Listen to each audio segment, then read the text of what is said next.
Lucknow airport पर यात्रियों का बवाल। मौलाना मदनी को बीजेपी नेता संगीत सोम की चेतावनी। एसआईआर पर डिप्टी सीएम केशव प्रसाद मौर्य का बड़ा बयान। यूपी डायरी में आज देखिए 3 बड़ी खबरें। नमस्कार, मैं रजनीश यादव, आप देख रहे हैं लोकमत हिंदी।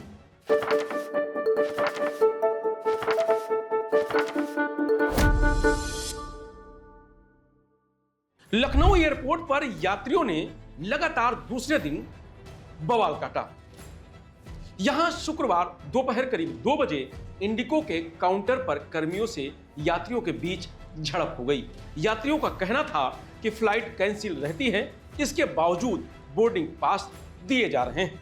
मोबाइल से फ्लाइट चेक इन के मैसेज भी आ रहे हैं। सिडनी जा रही महिला ने बताया कि मैं यहां शादी में आई थी, होटल से निकली तो ऑनलाइन बोर्डिंग पास भी निकाल लिया, लेकिन जब यहां आकर देखा तो डिस्प्ले पर सभी फ्लाइट कैंसिल दिख रही। अगर ऑनलाइन भी कैंसिल दिखाते तो यहां तक आने में समय तो बर्बाद नहीं होता। यहां अंदर नहीं घुसने दे रहे हैं, ना बैठने की जगह है, ना सामान रखने की। इन्हीं बातों को लेकर कुछ यात्रियों की इंडिगो कर्मियों से काउंटर पर झड़प हो गई। लखनऊ एयरपोर्ट पर हंगामे की वजह, यात्रियों का कहना है कि मिस मैनेजमेंट के चलते कैंसिल फ्लाइट का भी बोर्डिंग पास दिया गया है। जब इंडिगो काउंटर पर कर्मचारियों से जानकारी करने की कोशिश की जाती है तो वे सही जवाब नहीं दे रहे हैं। अगर उनसे रिफंड मांगे तो टिकट आगे बढ़ाने की बात कह रहे हैं। टिकट बढ़ाओ तब भी उस पर कोई संतोषजनक उत्तर नहीं दिया जा रहा है। इसी से यात्री नाराज हो गए। शुक्रवार दोपहर करीब 2 बजे उनकी इंडिगो काउंटर पर तैनात कर्मचारियों से जमकर बहस और झड़पबाजी हुई। इस दौरान यात्रियों ने जमकर हंगामा काटा। गुरुवार को भी इंडिगो एयरलाइंस के कई विमान रद्द होने और लेट लतीफी होने पर यात्रियों ने हंगामा काटा था। उन्होंने इंडिगो काउंटर पर जानकारी करने की कोशिश की तो काउंटर पर तैनात कर्मचारियों ने कोई सही जवाब नहीं दिया था। नेपाल से आई शिक्षा जोशी को बेंगलुरु की फ्लाइट पकड़नी थी। उन्होंने बताया कि हम 5 लोग बेंगलुरु में जॉब करते हैं, नेपाल से लखनऊ की गाड़ी बुक करके आए थे। यहां आने पर पता चला कि फ्लाइट रद्द है, जबकि ऑनलाइन में ऐसा कुछ नहीं दिख रहा था। कई यात्री शाम को ही अमौसी पहुंचे, लेकिन उनकी फ्लाइट रात 2 बजे के बाद रवाना हुई। गुरुवार देर शाम और रात की उड़ानों में भी भारी देरी हुई। 3 से लेकर 5 घंटे तक उड़ानें देर से हुई हैं।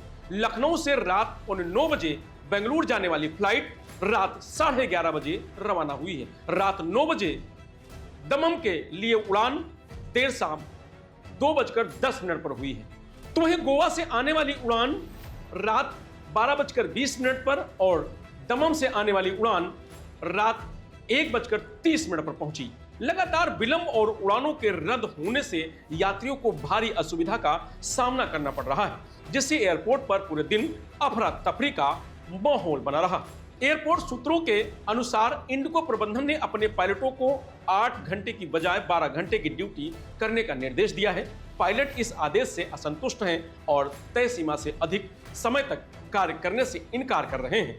पायलटों की इसी नाराजगी के कारण उड़ानों के संचालन पर व्यापक असर पड़ रहा है, जिससे कई उड़ानें रद्द हो रही हैं और अन्य घंटों की देरी से चल रही। दरअसल अहमदाबाद हादसे के बाद डीजीसीए ने सभी एयरलाइंस के लिए 1 नवंबर से पायलटों और अन्य क्रू मेंबर के काम से जुड़े सुरक्षा नियमों में बदलाव किए हैं।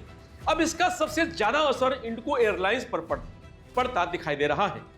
न्यूज एजेंसी के अनुसार गुरुवार को दिल्ली, मुंबई, लखनऊ सहित 10 से ज्यादा एयरपोर्ट से इंडिगो की 300 से ज्यादा फ्लाइट्स कैंसिल हुई हैं। इंडिगो ने गुरुवार को भी लखनऊ से देश के कई बड़े शहरों दिल्ली, मुंबई, हैदराबाद, पुणे और अहमदाबाद के लिए जाने व आने वाली कई फ्लाइट्स को कैंसिल कर दिया था। इंडिगो की दुबई से आने वाली फ्लाइट भी कैंसिल हो गई थी। फ्लाइट कैंसिल होने की सूचना अपडेट नहीं की। उधर सुबह ही लोग फ्लाइट के लिए चेक इन काउंटर के बाहर कतार में खड़े थे। वो फ्लाइट स्टेटस अपडेट पूछते रहे, लेकिन कोई जानकारी नहीं दी गई। कई यात्री समय पर जानकारी ना मिलने की शिकायत करते दिखे। इंडिगो एयरलाइंस दिन भर में लगभग 2300 घरेलू और अंतर्राष्ट्रीय उड़ानें ऑपरेट करती है। यह संख्या एयर इंडिया के एक दिन में संचालित उड़ानों की लगभग दोगुनी है। इतने बड़े पैमाने पर यदि 10 से 20% उड़ानें भी देर से चली या रद्द हुई तो इसका मतलब है कि 200 से 400 उड़ानें प्रभावित होना, हजारों यात्रियों के लिए बड़ी मुश्किल आना। बुधवार को भी इंडिगो की 200 से ज्यादा उड़ानों पर असर पड़ा था। तो वहीं जमीयत उलेमाए हिंद के अध्यक्ष मौलाना महमूद मदनी के जिहाद से जुड़े बयान पर बवाल थम नहीं रहा है। मुजफ्फरनगर में सरधना के पूर्व विधायक और भाजपा के कद्दावर नेता संगी सोम ने मदनी को दुष्ट और जिहादी बताया। कहा कि ऐसे बयान देश का माहौल खराब करने वाले हैं। संगी सोम ने कहा कि ये महमूद मदनी जैसे जिहादी लोग हैं जो जिहाद को अच्छा बता रहे हैं। कहते हैं कि अच्छे काम के लिए जिहाद नहीं छोड़ेंगे। ये बीमार कौम के बीमार मौलाना हैं। सोम यही नहीं रुके, उन्होंने चेतावनी भरे अंदाज में कहा कि मैं महमूद मदनी को बताना चाहता हूं कि ऐसे बयान बंद करें वरना लाठी लेकर लाहौर तक दौड़ा कर आएंगे। संगी सोम मुजफ्फरनगर में गुरुवार देर रात एक शादी समारोह में शामिल होने आए थे। इस दौरान उन्होंने मदनी से जुड़े सवाल पूछने पर पत्रकारों से नाराजगी जाहिर की और कहा कि तुम लोगों ने पूरी शादी का माहौल खराब कर दिया है। किस दुष्ट का नाम ले रहे हो? इनकी चर्चा मत किया करो। सोम ने रामपुर सांसद महमुल्ला नदवी पर भी निशाना साधा और कहा कि सांसद मानसिक रूप से परेशान हैं। इनके बारे में बात ही मत करो। बता दें कि महमुल्ला नदवी ने मदनी के बयान का समर्थन किया था। 29 नवंबर को जमीयत प्रेसिडेंट ने भोपाल में नेशनल गवर्निंग बॉडी की मीटिंग के दौरान जिहाद शब्द के बारे में कहा था कि इस्लाम और मुसलमानों के दुश्मनों ने जिहाद को गाली, झगड़े और हिंसा का मतलब बना दिया है।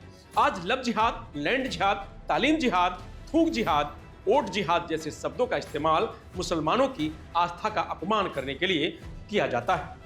बदकिस्मती से सरकार और मीडिया के लोगों को ऐसे शब्दों का इस्तेमाल करने में कोई शर्म नहीं आती है। विवाद बढ़ने पर मौलाना मदनी ने 2 दिन पहले सफाई दी थी। एएनआई न्यूज एजेंसी को दिए गए एक इंटरव्यू में मदनी ने कहा कि उनके बयान से होने वाले किसी भी कंफ्यूजन की जिम्मेदारी वे खुद लेते हैं। उनके शब्दों को गलत समझा गया है। उनका इरादा जिहाद के पवित्र और ऐतिहासिक मतलब को हाईलाइट करना था, लेकिन वे यह पक्का करने की जिम्मेदारी नहीं निभा सके कि इसका गलत मतलब निकाला जाए। बता दें कि संगी सोम ने बसपा से अपने करियर की शुरुआत की थी। इसके बाद बीजेपी, सपा और फिर बीजेपी में आए। मेरठ और मुजफ्फरनगर में राजपूत महापंचायत आयोजित करने की वजह से सोम बसपा नेताओं की नजर में आ गए थे। 2007 में बीएसपी से सरधना से उन्हें टिकट देने का फैसला किया, लेकिन जब सोम को पता चला कि उनका टिकट कट गया तो उन्होंने पार्टी छोड़ दी। 2013 में मुजफ्फरनगर से हुए दंगों में संगी सोम का नाम शामिल रहा। इसके लिए वो जेल भी जा चुके हैं। साल 2009 में जब बीजेपी ने उन्हें लोकसभा का टिकट नहीं दिया तो उन्होंने पार्टी को अलविदा कह दिया और सपा में शामिल हो गए। सपा ने उन्हें मुजफ्फरनगर लोकसभा से टिकट दिया, लेकिन सोम यहां चुनाव हार गए। 2011 में सोम फिर से बीजेपी में शामिल हो गए। सरधना विधानसभा से भाजपा के टिकट पर चुनाव लड़ा और विधायक बने। तो वहीं एसआईआर पर डिप्टी सीएम केशव प्रसाद मौर्य का बड़ा बयान आया है। एसआईआर को लेकर 25 जिले हम माननीय मुख्यमंत्री जी और हमारे दोनों उप मुख्यमंत्रियों के साथ ये बांटे गए हैं बहुत दिनों से, जिसके हम लोग प्रत्यक्ष रूप से काम देखते हैं। तो यह जो जिम्मेदारी क्या है कि एसआईआर माने अगर हम राजनीति करते हैं और देश और प्रदेश की सबसे बड़ी पार्टी हैं और सबसे बड़ी पार्टी के नाते जब चुनाव आयोग के द्वारा मतदाता सूची के शुद्धिकरण का अभियान चल रहा है तो कोई मतदाता सूची शुद्धिकरण अभियान से वंचित न रह जाए, इसके लिए अलग अलग जिलों की बैठकें लेने के लिए कहा गया है और हम लोग उसी के क्रम में प्रयागराज से शुरुआत कर रहे हैं। ममता बनर्जी का कहना है कि एसआईआर तुरंत बंद होना चाहिए क्योंकि उससे कई बीएलओ ने सुसाइड कर लिया, कई गायब हो गए। नहीं, मैं सारे बीएलओ भाई बहनों को यही कहूँगा कि न तो ममता बनर्जी जी के चक्कर में पड़े, ना अखिलेश यादव के चक्कर में पड़े, ना राहुल गांधी जी के चक्कर में पड़े और ना जो एसआईआर का विरोध कर रहे हैं उनके चक्कर में पड़े। अपने कर्तव्य का हिम्मत के साथ, जिम्मेदारी के साथ पालन करें। आत्महत्या किसी भी समस्या का समाधान नहीं होता है। लेकिन लोकतंत्र की मजबूती के लिए मतदाता सूची के शुद्धिकरण का अभियान जो चल रहा है, जिसमें जो स्वर्गीय मतदाता हैं उनका नाम हटना चाहिए। घुसपैठिया अगर कोई घुस आया है इन तुष्टीकरण की राजनीति करने वाले दलों के कारण मतदाता सूची में, तो उनका नाम हटना चाहिए। किसी मतदाता का नाम एक से अधिक स्थान पे है तो उसे एक स्थान पर होना चाहिए। और कोई युवा मतदाता है, 18 साल की आयु पूरी हो गई है, तो उसका नाम भी मतदाता सूची से जुड़ना चाहिए। ये एक लोकतांत्रिक प्रक्रिया है, सदा होती रही है, लेकिन क्योंकि भारतीय जनता पार्टी लगातार चुनाव में जीत रही है, अभी बिहार में ऐतिहासिक विजय हमारी फिर से हुई है और आगे जहां चुनाव होने वाले वहां भाजपा के जीतने की पूरी उम्मीद है। इससे ये विपक्षी बौखला करके उल्टे सीधे प्रलाप कर रहे हैं, जिसका जनता पर कोई असर नहीं। अच्छा, कांग्रेस ने कहा है कि अब जो है वो पंचायत चुनाव अकेले दम पर लड़ेगी, क्या सपा से कांग्रेस ये कांग्रेस की समस्या है, वो अकेले लड़ने चाहे मिल के लड़ने, खिलेगा कमल। अच्छा सर, आज ने कहा है कि आरक्षण नहीं तो वोट देने का अधिकार नहीं तो आरक्षण खत्म। ये श्री अखिलेश यादव जी जिस दिन जब से बिहार घूम के आए हैं ना, उनको कुछ अस्वस्थता हो गई है, उनका मानसिक संतुलन बिगड़ गया है। वो 2027 में सत्ता के निकट अपने को देख रहे थे, लेकिन अब 2047 तक संभावना समाप्त हो गई है तो अनर्गल प्रलाप करते रहते हैं। लेकिन ना कोई आरक्षण खत्म कर पाएगा, ना कोई संविधान खत्म कर पाएगा, और ना अभी जो आने वाले समय में बहुत सारे सुधार के बड़े बड़े काम होने वाले हैं देश प्रदेश यानी डबल इंजन सरकार के माध्यम से, ना उनसे कोई रोक पाएगा। अच्छा, तमिल संगमम फिलहाल यूपी डायरी में आज इतना ही। कल फिर मिलेंगे नई खबरों के साथ, तब तक आप बने रहिए लोकमत हिंदी के साथ। नमस्कार।